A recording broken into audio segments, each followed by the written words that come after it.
Grammar Girl is brought to you by Juice Beauty. Did you know that your skin can absorb up to 60% of what you put on it?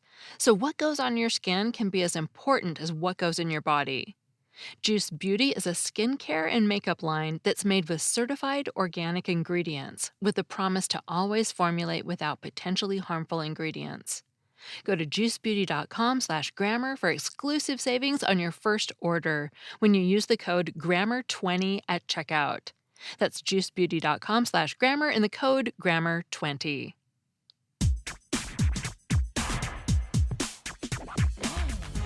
Grammar Girl here, I'm Mignon Fogarty. This week, I have a quick and dirty tip about the difference between words for smells and a tidbit about the phrase battle royale. But we're going to start with an excerpt from a new book by Lynne Murphy that I absolutely loved. The Prodigal Tongue, the love-hate relationship between American and British English. Murphy is an American linguist who spent much of her adult life living and teaching in Britain, and noticing and documenting the differences between the two languages and cultures. The book was so great I had a hard time choosing a section to excerpt, but over the years many of you have asked why some words use the ise suffix and other words use the ize suffix. And she had a section on that topic, so that's what you're going to hear now. In 2012, a British learning disability charity quizzed over 2,000 adults on their spelling and found that about a third could not spell the word definitely. The headlines that followed proclaimed that the population had become too dependent on spell checkers, which had ruined our ability to spell. Those headlines made me more concerned for the population's critical reasoning faculties than for their spelling. The fact that a lot of people in 2012 couldn't spell tells us only that a lot of people in 2012 couldn't spell. Unless we know how well people in 1972 spelled, we can't know that spelling skills have worsened. In fact, we should be open to the possibility that spell checkers help us to learn spelling. If not for the gentle insistence of spell checkers, I'm sure I'd still be spelling accommodation with one M. Technology can teach. But people like to blame technology. And so Britain worries about American spelling imperialism, which BBC broadcaster John Humphreys says, quote, now stretches via your desktop through spell check, unquote, resulting in, quote, a deep sense of grievance at what the Americans are doing to us, unquote. I've had to listen to this grievance a lot, but I haven't seen the damage. Awareness that Americans spell things differently seems to have ignited a newfound sense of orthographic patriotism in many Brits. Sure, you'd probably find more color without a U in Britain today than 50 years ago, because there are people who haven't figured out how to change the dictionary in their spell checker or autocomplete feature. But British English hasn't succumbed to a U-less color. It is still considered to be a misspelling. The case of the suffixes ise and ize, on the other hand, indicates that technology may be moving correct spelling in the US and UK away from each other rather than merging them. It's a complicated situation with a complicated history. The ize spelling is a way of representing a Greek spelling in English using the Latin alphabet. But the French spell the same suffix as ise. Some of these words came into English from post-classical Latin, which used the Greek z, characterized from characteriser, some from French with an s, specialized from spécialiseur, I probably pronounced that wrong, sorry, and some were invented in English by using ise or ize as a suffix. For instance, apology gave rise to apologize with an s, and later apologize with a z, and personal got the verb form personalize with a z, and later personalize with an s. Then, in the 19th century, use of the suffix exploded. The Oxford English Dictionary records about 900 new ize words from the 1800s. That's as many ize words as had been added to English in the previous 6 centuries, and 3 times as many as they recorded for the 20th century. The year 1825 gave us lionize, minimize, and objectivize. The 1850s were good for euphemize, externalize, and serialize.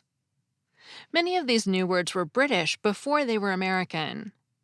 This verbifying suffix fest coincided with, maybe even spurred on, the mid 1800s British shift toward preferring the ISE spelling for both new and old verbs. This shift may have been inspired by the large number of 19th century ISE words that were borrowed directly from French, including galvanize, mobilize, and polarize. The 19th century rise of the ISE spelling in Britain coincided with its downfall in America. Noah Webster's shift to IZE makes the spelling correspond unambiguously to the Z-full pronunciation. ISE can also be pronounced with S, as in promise, anise, and vice. But while the shift to IZE is one of Webster's most successful interventions, it's also terrifically incomplete.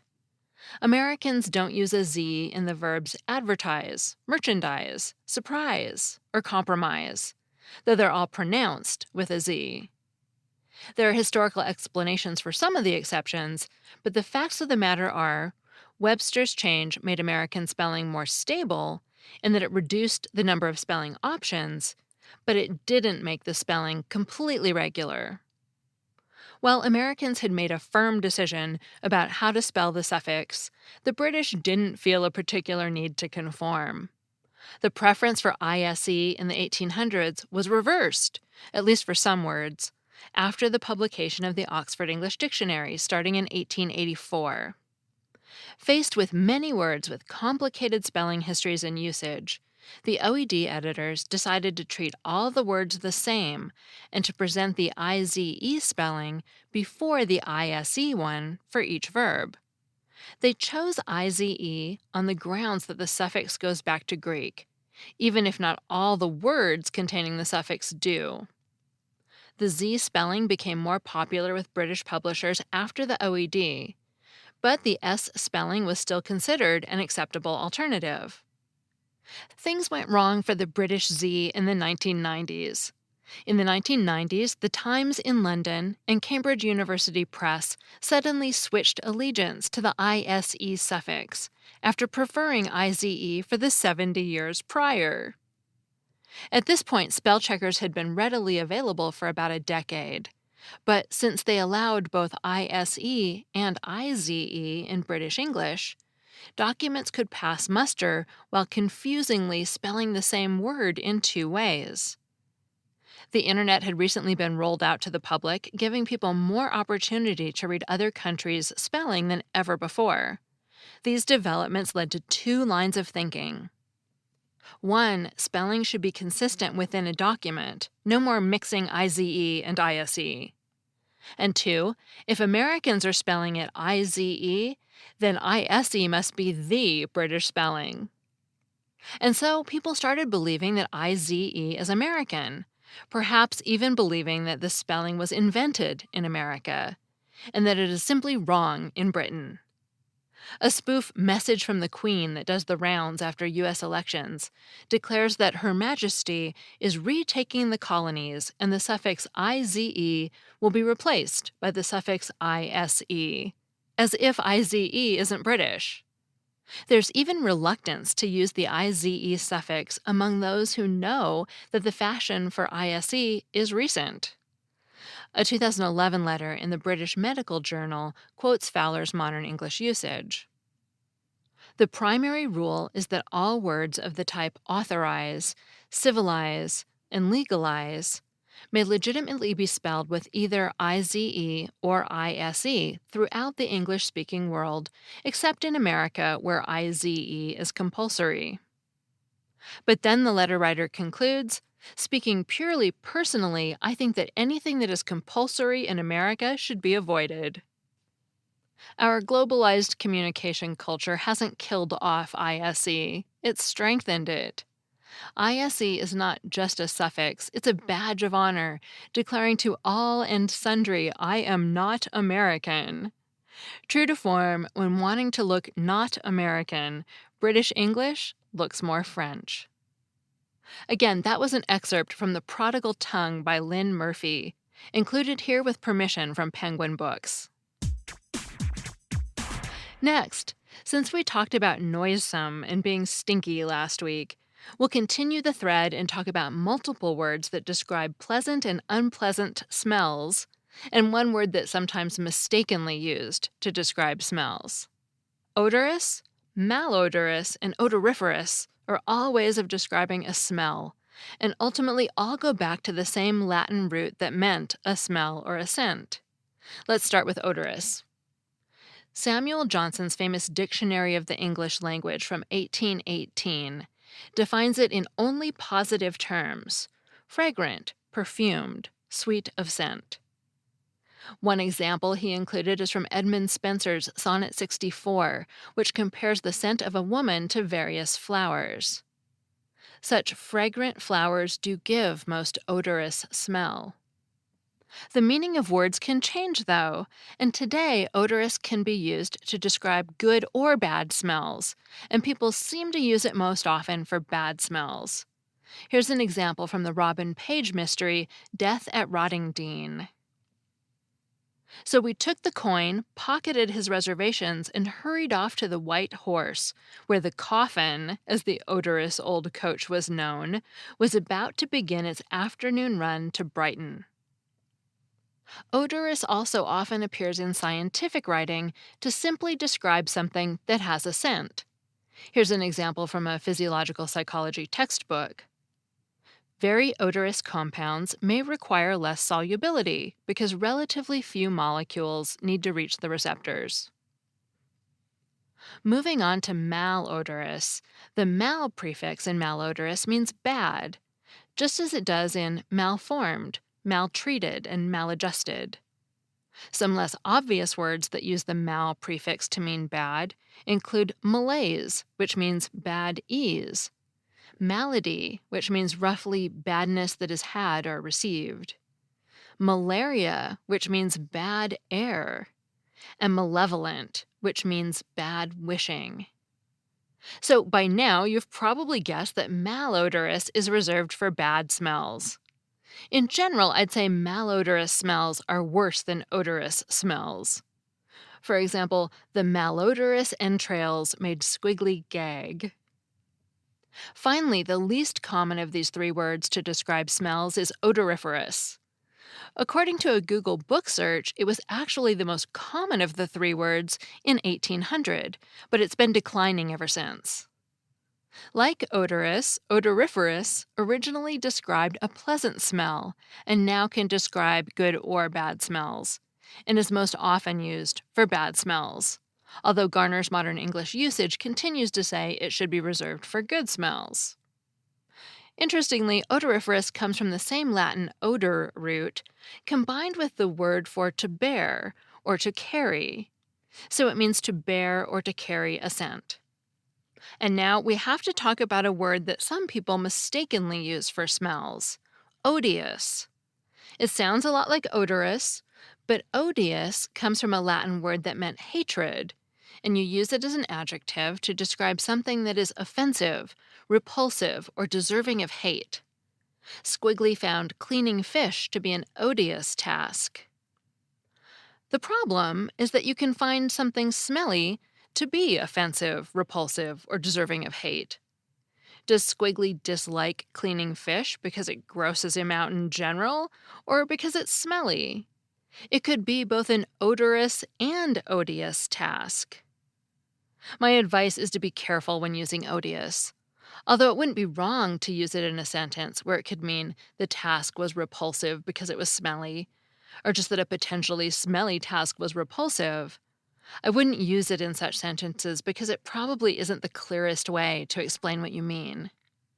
To me, something like reading online comments can be an odious task is clear, but Squiggly found cleaning fish to be an odious task risks confusing some readers who might confuse odious with odorous because of the context and the similar sound.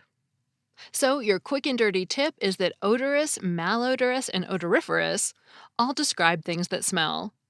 If you want to describe a bad smell, Malodorous is probably the safest choice. Also, these all sound like $10 words to me, so consider whether something simpler, like smelly or fragrant, might be a better choice. Finally, odious doesn't specifically mean smelly, but could be used to describe something smelly if it were offensive or repulsive. So be careful when you use it because some people confuse it with odorous. Before we go on, thanks to our sponsor this week, Mr. Clean Magic Eraser. Spring is coming, which means spring cleaning is too. It's a great time to throw open the windows and spruce up your workspace. The most useful tool in my spring cleaning toolbox has to be the Mr. Clean Magic Eraser. It makes cleaning up after small or stubborn messes a breeze and has gotten me out of some sticky spots, pun intended. Here's the Mr. Clean spill story of the week. When I was much younger, I did a lot of cleaning because we had a really nice house that was a vacation rental on the beach. But we were young and hustling, so we lived in the converted garage and rented out the main house, and we did all the cleaning ourselves between renters. Often we had only 4 hours to clean the whole house, so I can tell you we worked our tushies off. And I'd be all sweaty and exhausted, but our reward after all that cleaning was to walk over to the Crow's Nest restaurant right on the water and get a big plate of nachos because we had earned every one of those calories. And even though we lived in a garage, we got to hear the ocean waves every night. So if you're tackling a huge project, like cleaning a whole house in 4 hours, or just trying to clean the soap ring off the bathroom sink, Mr. Clean Magic Eraser makes cleaning a breeze. All you have to do is wet, squeeze, and erase. It cleans messes and stains where wipes and sprays fail, and it can work all over your kitchen. We all know it's great on walls, of course, but it's also a harsh chemical-free way to clean up whatever project you're tackling. So add the Mr. Clean Magic Eraser to your spring cleaning toolkit. Get a list of stains and messes at mrclean.com/grammargirl. That's mrclean.com/grammargirl. Next, today's tidbit is for all you Fortnite players out there, and all of you whose kids, friends, bosses, and spouses are playing Fortnite. In case you don't know, Fortnite is a wildly popular video game. More than 40 million people have downloaded it, and up to 2 million people have been recorded playing at the same time. When you enter the game, you can choose to play in one of two modes: Save the World or Battle Royale. Recently, we started wondering, what is a Battle Royale anyway? A Battle Royale, also spelled Battle Royal, is a fight between several combatants. It doesn't have anything to do with kings or queens. The royal in this expression simply means big, ostentatious, or imposing. In the world of video games, Battle Royale describes a genre in which the goal of the game is to defeat multiple opponents and be the last player standing. In the real world, it can refer to any heated dispute, free-for-all, or fight involving more than two people. In the world of sports, it refers to a particularly bloody type of cockfighting. In traditional cockfighting, which is now illegal, two birds are placed in a fighting pit with sharp spurs hooked to their heels. They're left to fight until one kills or disables the other. In a battle royale, though, many birds are put down together in the pit, and the last surviving fowl gains the prize. This fight was similar to one called the Welsh Main, in which 16 birds were pitted against one another, then 8, then 4, until only 2 of the poor creatures were left to fight. And finally, in the world of boxing, a battle royale refers to an old-time fight in which several men would duke it out at one time. Battles royale were popular in England for centuries, but public opinion turned on them by the end of the 18th century. The, quote, sport moved to the American colonies, however, and flourished throughout the Civil War and Reconstruction. All too often, the fights involved black men who were sometimes blindfolded, fighting before a white audience. In 1911, the New York State Athletic Commission banned such fights, describing them as revolting spectacles. The practice continued, however, for another 50-odd years. In fact, one such battle is a pivotal scene in Ralph Ellison's 1952 novel, Invisible Man. So there's your tidbit for today. A battle royale is any fight involving more than one person or creature. It can also mean a particularly intense fight. In past times, battles royale were brutal and all too real. But today, most of them are pretend, played out on a video screen. That segment was written by Samantha Enslin, who runs Dragonfly Editorial. You can find her at dragonflyeditorial.com or on Twitter as DragonflyEdit. And I'm Mignon Fogarty, better known as Grammar Girl. You can find all the old Grammar Girl articles and podcasts at quickanddirtytips.com. And I'm Grammar Girl on both Facebook and Twitter. That's all. Thanks for listening.